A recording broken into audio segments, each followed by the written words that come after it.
C'est Rien condamné à détruire, un mystère Adèle Sharp, volume 16, écrit par Blake Pierce, lu par Caroline. Prologue. Martha s'assit à proximité de la rambarde en métal, dos à la rivière. Le petit tabouret à 3 pieds grinça contre le sol, tel le cri d'une mouette. Elle toucha impatiemment le petit béret posé sur le trottoir avec le bout de sa chaussure.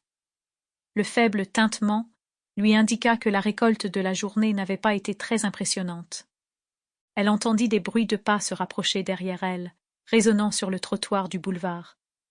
Elle ne prit même pas la peine de se retourner. Il ne s'agissait probablement que d'un touriste indifférent, vraisemblablement. « Bah !» cracha-t-elle dans sa barbe. Les gens n'appréciaient pas l'art à sa juste valeur. Ils ne la comprenaient pas. Son regard passa de son maigre butin dans le petit couvre-chef aplati à son chevalet.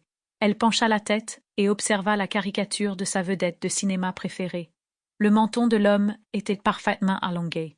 Cesare les Italiens un peu trop grandes, mais c'était son style à elle, après tout.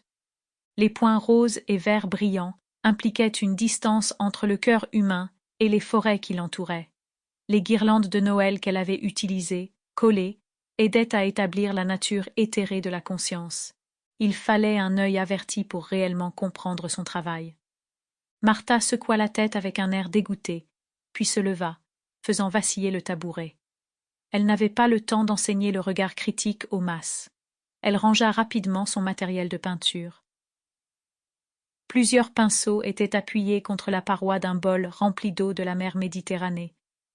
Cela faisait partie de son processus. Elle utilisait les moyens du bord afin de créer, réellement. Une fois qu'elle eut séché, essuyé et rassemblé les brosses, elle démonta le chevalet. Le tableau, qu'elle considérait comme l'une de ses meilleures caricatures jusqu'à présent, fut le dernier à aller dans le sac. Le tabouret et la peinture dans les bras, elle partit en direction de son vélo qu'elle avait attaché plus tôt. La grande besace en tissu à fermeture éclair n'était pas ce qu'il y avait de mieux pour stocker ou transporter des œuvres aussi inestimables. Il lui arrivait de tâcher son contenu. Mais après tout, son travail n'était peut-être pas si précieux, il n'était peut-être pas si bon. Elle sentit son cœur se serrer, et elle s'arrêta sur le boulevard. Elle ferma les yeux et essaya d'échapper à ses sombres pensées. Elle se souvenait des paroles accusatrices de son père. « À Paris? Tu imagines pouvoir survivre à Paris?